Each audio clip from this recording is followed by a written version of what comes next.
no vídeo de hoje. Se não continuarmos lutando, apodreceremos e morreremos. A guerra é o que nos mantém vivos. Episódio 10. Confronto de gigantes. Já que consegui a atenção de todos, Disse Zairon levantando-se da cadeira. exporei meu ponto de vista e, da mesma forma que o Larcon, tentarei ser o mais breve possível. O nosso soberano nos trouxe aqui hoje para falar de uma conspiração que não existe. Não nos apresentou nenhuma evidência de que os povos do continente estejam pensando em invadir nossos territórios de além-mar, e muito menos a Terra das Sombras. Não temos nada a temer deles. Pelo menos, não podemos iniciar uma guerra baseados apenas em suposições infundadas. E por que não? Interrompeu Fanor. Se o que está em jogo é a nossa segurança e talvez até mesmo a nossa própria sobrevivência. Desconsiderando o tom dramático de suas palavras, eu lhe diria o seguinte: não é lógico fazê-lo em face do alto preço de uma guerra como essa. Nenhum de nós se esqueceu dos terríveis custos da guerra contra Algar. Tivemos de transportar metade de todas as nossas legiões para o continente. Só este gasto inicial foi astronômico. Depois, no decorrer da guerra, as perdas militares e os custos operacionais levaram muitos nobres à falência. O mais notório exemplo é o falecido Tyron Norgat, pai do nosso Larcon. E Algar, isto não há como discutir, não era um reino tão forte quanto Delânia.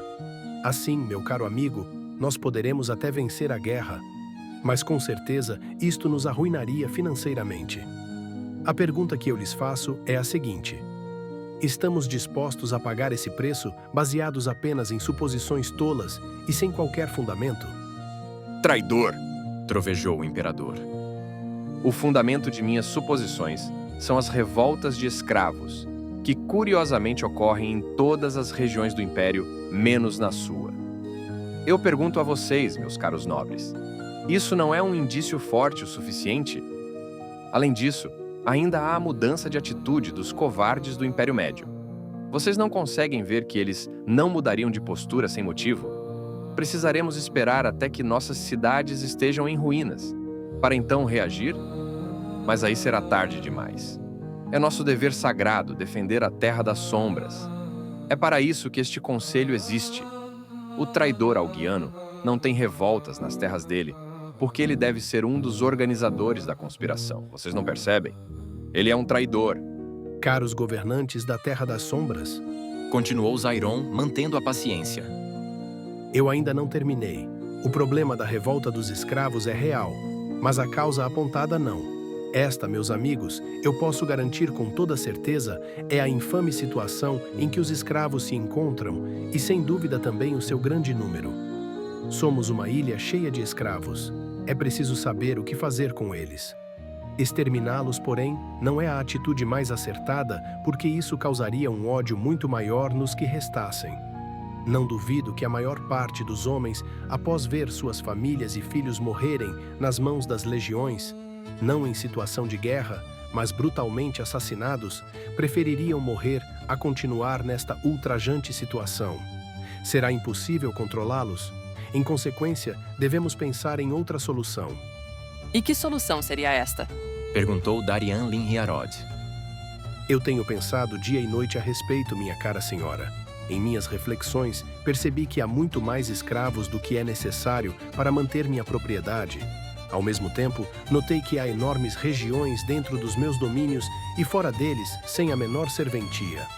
O que dizer das terras inabitadas na região das Failã e no deserto de Pedra, que representam quase a metade desta grande ilha? Percebi também que é necessário, para que os cativos não fujam, fazer enormes despesas com segurança, sem falar nos gastos com a alimentação dos escravos. Creio que esta situação se repete na maior parte das regiões do Império.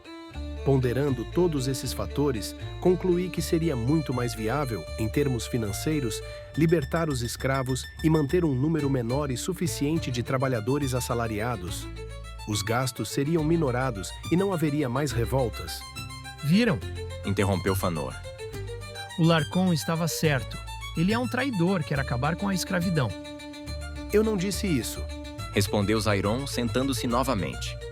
Só afirmei que esta seria uma boa solução para mim. Afinal, já estou acostumado a trabalhar com mão de obra paga na minha atividade comercial. A escravidão apresenta muitos inconvenientes, como estes que eu acabei de citar. Suas considerações Comentou Darian. são perturbadoras, Zairon Genor, mas também são interessantes. Uma questão, porém, fica em aberto. O que fazer com os libertos que não puderem ou não quiserem permanecer como mão de obra assalariada? Isto eu posso responder, Disse Quiaron. pois tenho discutido o assunto da escravidão longamente com o Senhor dos Filhos do Fogo. Poderíamos permitir que parte deles, os que forem alguianos, voltem para as ruínas de Algar e reconstruam a cidade.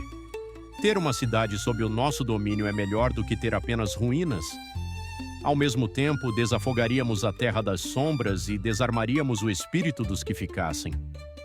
Quanto aos demais libertos, poderíamos criar novas colônias nas áreas não aproveitadas dos nossos territórios ou nas terras desabitadas que Zairon mencionou. Isso é um absurdo. Argumentou o Larcon. O próximo passo será conceder-lhes o trono da Terra das Sombras. Senhores das grandes casas, Interrompeu Dion Silai. nós estamos nos perdendo em discussões paralelas e em acusações que não constituem o objeto de nossas deliberações aqui hoje. É preciso ponderação, senão nunca chegaremos a qualquer conclusão, quanto mais a conclusão acertada.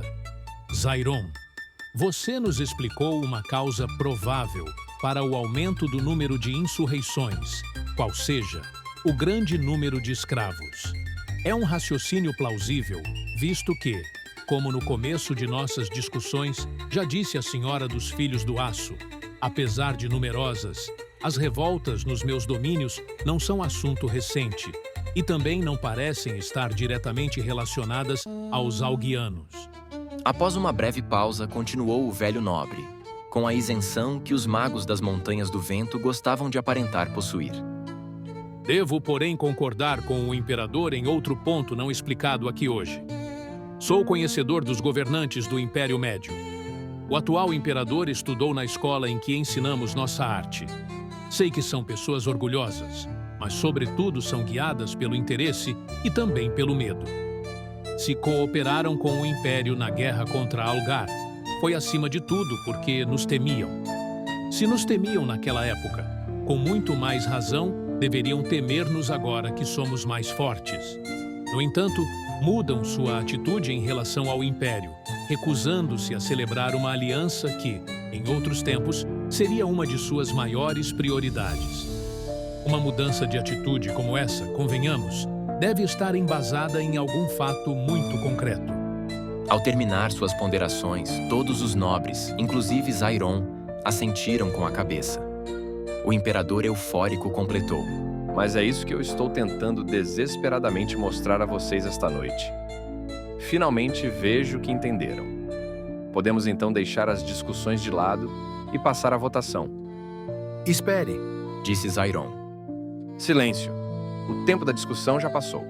Poderá manifestar sua opinião no voto. é desta aliança que estão falando? Indagou o Filho do Fogo ao jogar um papel sobre a mesa. Que truque é esse? Gritou o imperador. Ora, Fairon, você melhor do que ninguém sabe a razão pela qual eles estavam opondo uma leve resistência à assinatura deste acordo. Por que estava tentando esconder isso dos nobres? Não estava escondendo nada. Isso é um truque. Vocês não percebem? São todos cegos. O documento é autêntico. Recebi-o 2 dias antes da minha partida para Naki-Caron. Explique-se, Zairon. Falou Dion. Estava desconfiado das atitudes de Fairon. Chamar-me aqui com tanta urgência, sob o pretexto do nascimento de meu filho, era realmente muito estranho, especialmente partindo de quem partia. Não é segredo que nosso Larcon nunca foi do tipo sentimental. Conhecendo-o como eu o conheço, pois como todos sabem, frequentamos juntos a Academia Imperial, adiei ao máximo a minha vinda, pois concluí que deveria ser algo sério. Não conseguia, porém, descobrir ao certo qual era o plano de Fairon, até que um dia me lembrei de que ele sempre defendeu, quando jovem, a necessidade de se anexar os territórios peninsulares ao Império das Sombras. Era só uma hipótese, mas tudo parecia encaixar-se.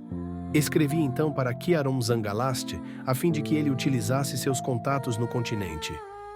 Daqui para frente eu continuo. Interrompeu Kiaron. A princípio julguei que Zairon estava equivocado. Entretanto, pelo apreço que tenho por ele e por seu falecido pai, não lhe poderia negar o favor. Enviei então, através de um de meus serviçais, uma mensagem a um velho amigo meu, que é diplomata do Império em Jarli. Expliquei-lhe na mensagem sumariamente a questão e pedi-lhe que, se houvesse algo de suspeito, ele não só me reportasse, mas também tentasse solucionar a situação, para o que eu lhe emprestava todo o peso da minha autoridade. Afinal, boa parte das terras continentais estão sob o mandato dos Filhos da Água. Após 2 meses, recebi a resposta. O que para mim seria imperceptível, para ele era claro como água cristalina. Segundo meu velho amigo, um foco de tensão irracional estava sendo criado entre o Império Médio e a Terra das Sombras. Estávamos protelando a entrega de terras há muito prometidas. Em outras palavras, Continuou Zairon. o Império estava se recusando a entregar a cidade de Algarian aqui. Como todos sabem, em troca do apoio do Império Médio, o velho Larcon, Naogon, Lamir Vonin, Lin Hiarod, havia prometido entregá-la aos nossos aliados. Como relatou o diplomata, Continuou Kiaron. não parecia haver qualquer motivo estratégico para que não cumpríssemos nossa parte do acordo, mesmo passados tantos anos, a não ser se visássemos criar um foco de tensão. Sequer tínhamos tropas na região, mesmo assim o Império Médio não ousaria entrar na cidade sem nossa autorização. Desta forma, meus amigos, na verdade nossos antigos aliados não estavam propriamente se recusando a assinar o acordo conosco, apenas condicionavam este ato à entrega de Algarian aqui. O embaixador então, mostrando a carta de amplos poderes que eu lhe havia passado, viajou até Galocar Antanion e autorizou o Império Médio a ocupar a tão cobiçada cidade em troca da aliança. Afinal, tais terras formalmente pertenciam aos Filhos da Água e eu poderia delas dispor. Basta de mentiras! Interrompeu o Larcon. Já perdemos tempo demais discutindo. Vamos votar. O Alguiano e eu não precisamos, pois já defendemos nossas posições à exaustão. Nesse caso, eu começo. Disse Fanor. Para mim está claro que as suspeitas do Larcon são no mínimo fundadas. O meu voto é para que executemos seu plano assim como ele elaborou. Isso é ridículo. Falou Kiaron. Meu voto é para que esqueçamos as propostas do nosso imperador. Afinal, ficou demonstrado aqui hoje que são insustentáveis. Qualquer homem de boa fé notaria isso. Você tem toda a razão, velho amigo. Continuou Dion. Não há como votar de outro jeito se pretendermos ser isentos. Eu ainda não perdi. Brandiu o Larcon. Velho general, como será o seu voto? O general estava alheio à discussão. Parecia mesmo estar cochilando, e quando o Larcon chamou seu nome, acordou assustado. Meu voto, Balbuciou. obviamente. Sim. Disse o Larcon lançando um olhar penetrante. A favor do Larcon, obviamente. Uma gargalhada do soberano se seguiu. Depois, completou. Parece que seu esforço acabará sendo em vão, Zairon. Não, não foi. Discordou a senhora dos Filhos do Aço. Darian, Advertiu o Larcon. pense bem no que você vai dizer. Lamento, Larcon. Meu voto é contrário a seu plano. Um silêncio mortal se seguiu. O Larcon parecia atônito. Não esperava, nem se conformava com esse desfecho. Desesperado, o soberano fez uma última tentativa, agora abrindo mão das mentiras que sustentara. Não acredito no que está acontecendo. Vocês não percebem a tolice que estão cometendo? Se não continuarmos lutando, apodreceremos e morreremos. A guerra é o que nos mantém vivos. É o que faz nossa prosperidade. Se não os atacarmos hoje, se não subjugarmos os fracos agora, nós é que estaremos sendo fracos, e no futuro pagaremos o preço de nossa falta de coragem. Precisamos de um motivo maior do que esse para lutar? Por Nakikar, vocês esqueceram de tudo sobre o que nosso império se assenta? Deixam-se influenciar por este estrangeiro, descendente de povos fracos. Dele eu posso entender os pensamentos mesquinhos, os sentimentos patéticos, como a misericórdia pelos escravos. Mas de vocês? Vocês não percebem que a escravidão não é mais do que o merecido preço que pagam pela própria fraqueza? Se nós tivéssemos sido derrotados, nós é que seríamos os escravos. Se eu menti, o fiz pelo nosso futuro. Ao menos eu estou do nosso lado. Vocês acham que este alguiano está? Se ele pudesse, nos destruiria. Reconsiderem, eu lhes imploro. Pelo futuro de nosso povo, reconsiderem agora. Os nobres entreolharam-se e nada disseram. Começaram a sair do recinto até que ficaram apenas Fairon e Zairon. O Larcon, bastante alterado, vociferou. Eu vou me vingar por isso, Zairon. Não importa quanto tempo leve. Você ainda vai me pagar por estragar meus planos. O Filho do Fogo ficou por alguns momentos observando o seu inimigo. Em seguida, afirmou. Tenho pena de você. Você representa um passado mais distante do que imagina, cujo agonizante fim foi a Guerra de Algar. Está tão preso a esse passado de lutas que não consegue perceber o novo e grandioso futuro desse império, o qual virá sem que seja necessário enrubescer a terra e a água dos rios com o sangue de gente inocente. Disse o Filho do Fogo. Depois, retirou-se da sala. O Larcon, sozinho, parecia em estado de choque. Com certeza havia planejado por muitos anos aquela guerra. No momento final, porém, tudo fora perdido. Sem o apoio do Conselho de Nobres, não teria nem dinheiro nem homens suficientes para sustentar o conflito. Parecia o fim dos planos do Senhor da Terra das Sombras, ao menos por hora.